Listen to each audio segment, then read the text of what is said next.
Bonjour à tous. Bonjour à tous. La 15e édition du congrès Synergie et Résistance vient de se terminer. Et donc, Vincent, quelle est l'actualité sur les nouveaux antirétroviraux ? Donc, on a eu des discussions très riches cette année sur les nouvelles stratégies de traitement, avec des évolutions extrêmement importantes, notamment l'utilisation potentiellement croissante des bithérapies dans le futur pour traiter les patients affectés par le VIH, avec l'idée que comme nous disposons de molécules plus puissantes, avec des barrières virologiques plus importantes aussi, il est possible probablement de se passer du troisième agent que nous utilisons actuellement dans les trithérapies. Donc la majorité des trithérapies, des bithérapies qui se développent actuellement comportent des anti-intégrases, et notamment le dolutegravir. Et on voit bien que tant chez le patient déjà traités avec une virémie totalement contrôlée, on peut les traiter par des bithérapies qui comportent une anti-intégrase et de la rilpivirine, comme par exemple le Juluca, ou alors en initiation de traitement, on peut très bien traiter les patients avec des associations en bithérapie, par exemple de dolutegravir plus l'amivudine, en initiation de traitement. Et donc ça change effectivement beaucoup de choses dans la stratégie thérapeutique d'utilisation des antirétroviraux, qui reposait quasiment exclusivement depuis 1995 sur l'utilisation des trithérapies, avec l'idée qu'on va traiter les patients beaucoup plus longtemps. Donc on va essayer d'utiliser le moins de molécules possible pour préserver d'éventuelles toxicités à long terme, et aussi peut-être, bien que ce n'ait pas encore été évalué jusqu'à présent, de préserver aussi l'efficacité des traitements en cas d'échec, puisqu'on peut imaginer qu'en cas d'échec, on aura des résistances à moins de molécules à long terme que si on utilise des trithérapies. Donc ça, c'est vraiment quelque chose de très nouveau, et c'est un changement depuis un an de la façon de penser de traiter les patients. L'autre discussion qui a eu lieu, c'était faut-il traiter les patients encore plus tôt que ce qu'on fait auparavant ? Est-ce qu'on doit les traiter dès en fait le diagnostic sérologique, sans attendre les autres résultats du bilan biologique ? Donc là, c'est une discussion qui effectivement est en cours, avec l'idée que peut-être dans ces cas-là, on peut réduire la transmission des sujets contact de cette personne qui vient d'être diagnostiquée, puisqu'on la met sous traitement le plus vite possible, ce qui négative en fait la présence de virus à la fois dans le sang et dans les sécrétions génitales plus rapidement. Donc ça c'est la première raison. Et l'autre raison, c'est ce qu'on appelle en termes anglo-saxons le linkage to care, c'est-à-dire on se dit que plus on va traiter les gens tôt, plus ils vont être sous traitement, et moins on aura perdu de vue en fait après la mise sous traitement. Donc ça, c'est vraiment une discussion intéressante, avec des essais prospectifs de faisabilité et d'efficacité qui vont être menés aussi dans pas mal de pays, dont le nôtre, pour voir si en fait c'est la bonne stratégie pour traiter les malades. Merci. Et sinon, concernant les nouvelles molécules qui vont arriver sur le pipeline. C'est assez stimulant parce qu'en fait, il y a beaucoup de nouvelles molécules aussi qui arrivent, avec des nouvelles classes d'antiviraux, notamment des inhibiteurs de maturation qui vont se fixer sur la protéine GAG et qui en fait agissent en fin de cycle de réplication du VIH, mais qui ne présentent pas a priori de résistance croisée avec les autres classes de médicaments qu'on utilise.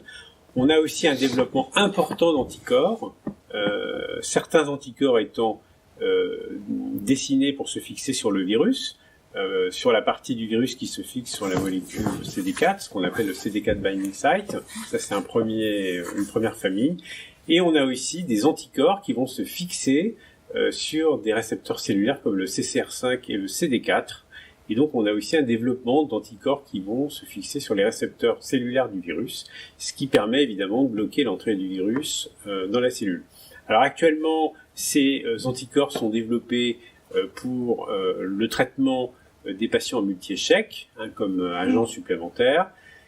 Mais il y a une réflexion aussi sur l'utilisation de ces anticorps dans la PrEP pour éliminer la transmission materno-fétale et toutes ces autres indications potentielles, avec des perfectionnements biotechnologiques très importants pour certains d'entre eux, et notamment des modifications des protéines qui font qu'en fait, à ce moment-là, on a des demi-vies qui sont extrêmement longues, et donc on peut imaginer faire des perfusions d'immunoglobulines tous les plusieurs mois, même pour certains d'entre eux. Donc ça, c'est extrêmement intéressant et extrêmement novateur.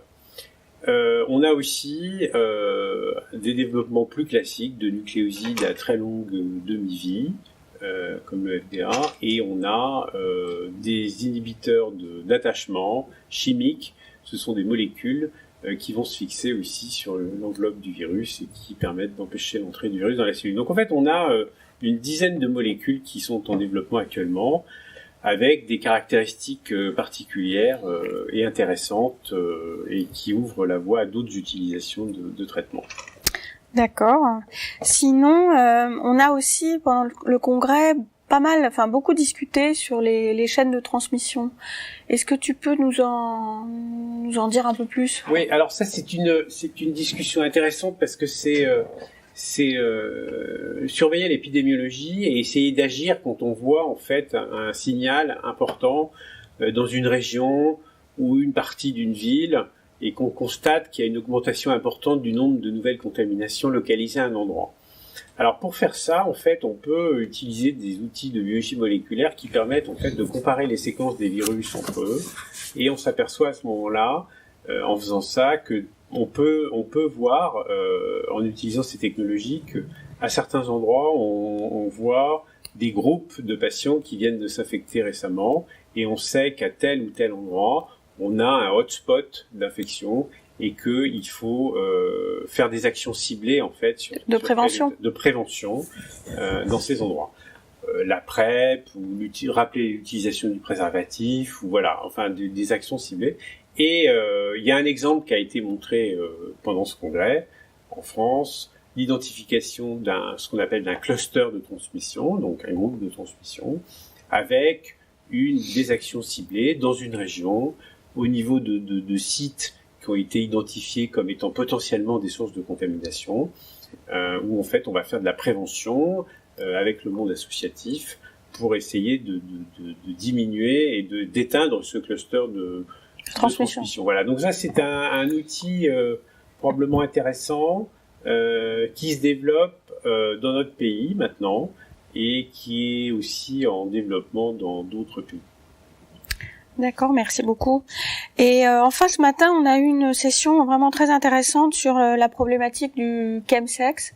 Est-ce que là aussi, tu peux nous résumer les points à retenir? Alors, ce qu'on a vu ce matin, ce sont des pratiques qui associent en fait l'utilisation de drogues psychoactives au moment des rapports sexuels. Alors, c'est un phénomène qui se développe dans certaines communautés, dans la communauté gay, avec des drogues qui sont entièrement nouvelles, qu'on ne connaissait pas auparavant, qui sont souvent des dérivés d'anciennes molécules qu'on connaissait avant, qui sont modifiées chimiquement, qu'on peut se procurer très facilement en fait en achetant les produits sur le web, et que certains groupes d'individus prennent au moment de rapports sexuels, et en fait ce qu'on constate, d'une part, c'est la dangerosité potentielle de ces pratiques, puisqu'il y a des décès qui sont enregistrés lors de ces pratiques, qui sont dus souvent à des surdosages de ces drogues. On constate aussi que certains de ces sujets prennent énormément de différentes molécules en même temps, jusqu'à 17-18, donc avec effectivement un risque pour la santé très important et des interactions médicamenteuses entre ces drogues. Et puis ça nous donne à réfléchir aussi sur probablement la nécessité chez certains patients qui s'adonnent à cette forme de toxicomanie, à éviter de prescrire des médicaments qui ont des interactions médicamenteuses qui sont potentiellement source d'augmentation de concentration de ces drogues. Et puis il y a une grosse discussion aussi sur l'absence de formation en addictologie des médecins, que ce soit des médecins qui suivent les patients VIH ou d'autres, avec l'idée que effectivement vis-à-vis de ce type de patients, on a besoin d'une prise en charge addictologique, puisqu'en fait c'est aussi une forme de toxicomanie qui est différente de celle qu'on connaissait auparavant. Et ces pratiques bien sûr particulières s'accompagnent d'un taux d'infections par le VIH très élevées, mais aussi d'hépatite C et de maladies sexuellement transmissibles très élevées. Et est-ce qu'on peut repérer facilement ces nouvelles substances Oui, alors on a eu des discussions avec des pharmacologues comme le professeur Alvarez, qui nous a montré que certains laboratoires en France ont la capacité de développer des tests de dépistage et de mise en évidence de ces drogues, notamment en utilisant les cheveux. Et on peut comme ça, chez des individus, retracer l'histoire en fait de leur toxicomanie au cours du temps et identifier les multiples molécules que éventuellement ces sujets prennent. Ok, écoute, merci beaucoup pour ce résumé de cette 15e édition du congrès Synergie et Résistance, et on se donne rendez-vous le 4 et le 3 et le 4 octobre 2019 à Aix-en-Provence. Merci à tous. Pour la nouvelle édition. Au revoir. Au revoir.